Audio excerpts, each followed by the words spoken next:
Citoyennes, citoyens, bonjour et bienvenue dans ce nouveau dossier de l'espace. Ces derniers mois, impossible d'y échapper. Les solutions d'intelligence artificielle grand public s'invitent partout. Les étudiants confient leurs devoirs à ChatGPT, une IA orientée langage, tandis que DALL-E et Midjourney, des IA de génération d'images, gagnent des concours d'art. Même sur la chaîne, on ne résiste pas aux sirènes de l'intelligence artificielle. Vous aurez peut-être remarqué que certaines de nos dernières miniatures ont un style très reconnaissable pour les habitués de Midjourney.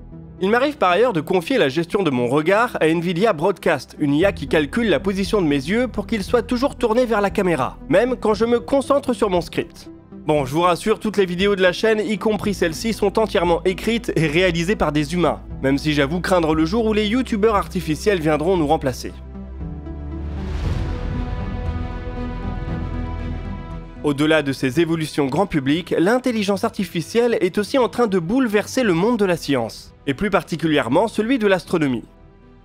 Les télescopes et les radiotélescopes modernes produisent une quantité faramineuse de données. Il n'est simplement plus possible pour des humains de les traiter à la main, même avec l'assistance d'algorithmes classiques.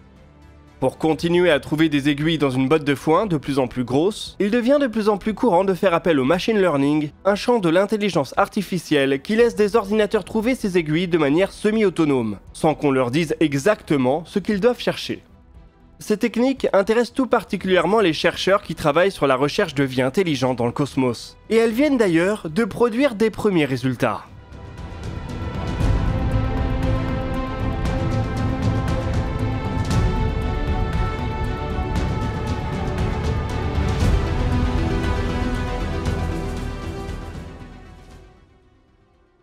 La recherche de vie intelligente extraterrestre se fait essentiellement par analogie avec l'humanité. Elle se base sur des tentatives de détection de technosignatures, des signaux qui trahiraient la présence de technologies avancées. Les sphères de Dyson autour d'étoiles, les ceintures de satellites autour d'exoplanètes, ou encore les ondes gravitationnelles produites par certains types de moteurs théoriques font partie de ces technosignatures qu'on peut espérer détecter.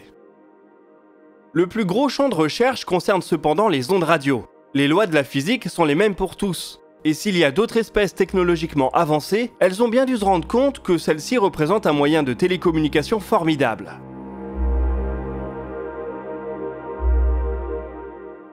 Les ondes radio émises naturellement ou artificiellement se dispersent ensuite dans tout le cosmos, à la vitesse de la lumière. Si une planète située à 100 années-lumière de nous a découvert cette technologie voilà 100 ans, on devrait donc pouvoir commencer à en détecter des traces. Seulement, le cosmos est immense et les sources radio sont très nombreuses. On vous parlait mardi des FRB, et ces derniers ne sont qu'un infime exemple des signaux radio naturels très variés qu'on détecte en pointant des antennes vers le ciel. À ça, il faut ajouter les signaux terrestres parasites qui offrent une pollution qu'il est parfois bien difficile de distinguer d'un signal authentique. Quand les FRB ont été détectés pour la première fois par exemple, on s'est un temps demandé si ce n'était pas l'ouverture de portes de micro-ondes en fonctionnement qui en était responsable. Pour filtrer les signaux radio d'origine naturelle, l'une des techniques consiste à se concentrer sur les émissions en bande étroite. Un événement naturel va avoir tendance à émettre des ondes radio sur toute une gamme de fréquences, tandis que les communications, celles des humains en tout cas, sont faites sur des fréquences très précises. C'est pourquoi vous devez rentrer une fréquence donnée pour écouter une radio donnée sur un poste FM. Cela permet d'avoir une multitude d'ondes radio qui peuvent se croiser dans l'espace en transportant des données différentes, sans pour autant se gêner les unes les autres. Chacun sa fréquence et tout se passe bien. En recherchant des signaux intelligents dans l'univers, on fait le pari que des intelligences extraterrestres ont fait le même arbitrage. Elles communiqueraient donc sur des fréquences étroites, ce qui permet de filtrer une grande partie des phénomènes naturels. On se rend même compte alors que l'univers est bien silencieux. À l'exception du célèbre signal WOW, détecté sur bande étroite en 1977, on a bien peu de candidats sérieux.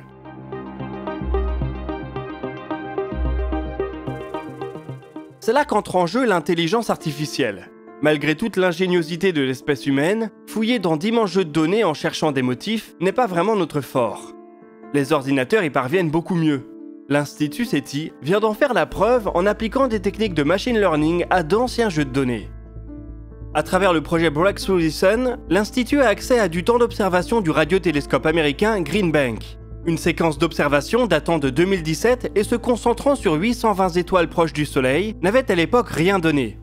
Revisité avec des techniques de machine learning, ce même jeu de données vient de produire 8 signaux d'intérêt, qui étaient jusqu'ici passés inaperçus.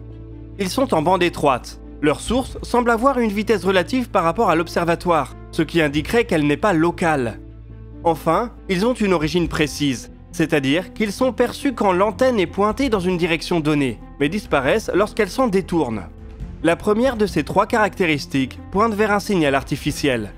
Les 2 autres indiquent qu'une provenance terrestre est improbable. L'étude pointe ainsi vers 5 étoiles situées entre 30 et 90 années-lumière de la Terre.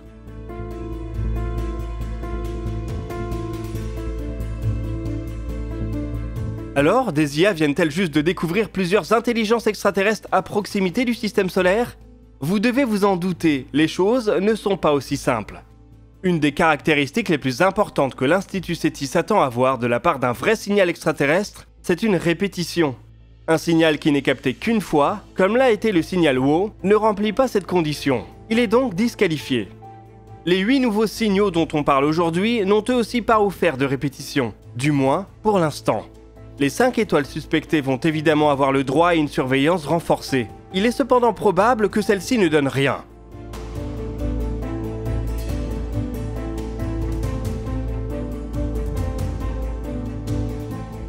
Malgré ça, le progrès est notable.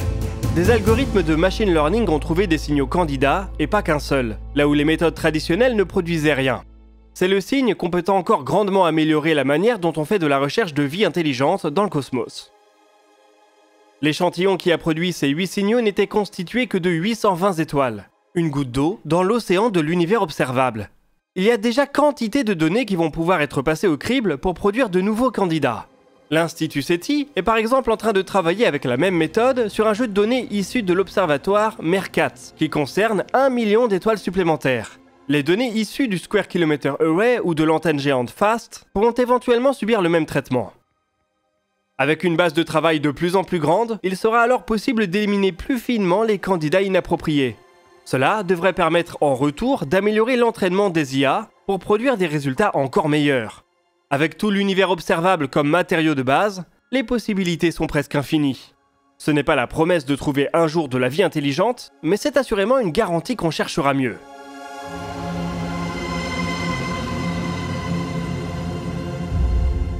Au-delà des initiatives SETI, c'est toute l'astronomie qui est en train d'adopter ces méthodes. En septembre dernier, c'est par exemple les lentilles gravitationnelles qui ont été soumises au même traitement.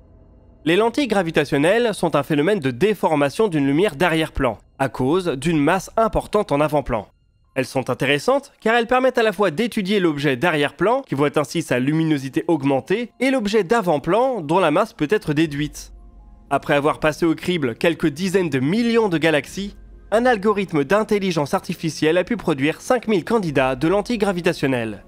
Leur inspection par des humains a ensuite démontré qu'il avait vu juste dans 88% des cas. Ces lentilles gravitationnelles n'avaient pas été détectées jusqu'ici.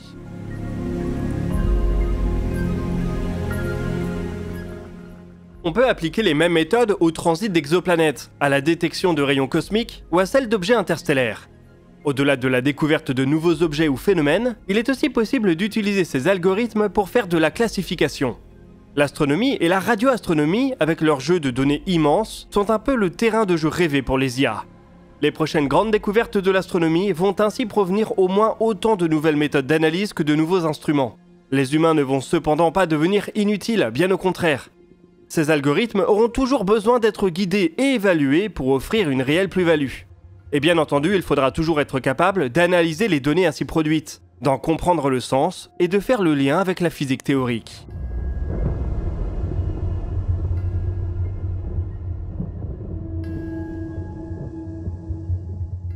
Pour ce qui est de la recherche de vie intelligente, on peut s'attendre à ce que les méthodes se généralisent au-delà de la recherche de signaux radio.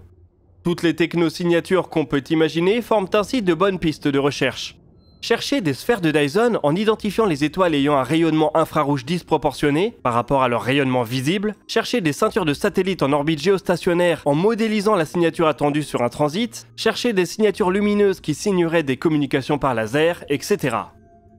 L'exercice est cependant plus ardu que pour des lentilles gravitationnelles par exemple, car on ne peut pas soumettre d'exemples de ce qu'il faut chercher exactement, on peut seulement les modéliser. Il y a donc là un biais humain qu'il est difficile de surmonter. Mais qui sait, peut-être que les IA de demain seront capables d'estimer mieux que nous ce qui vaut le coup d'être cherché.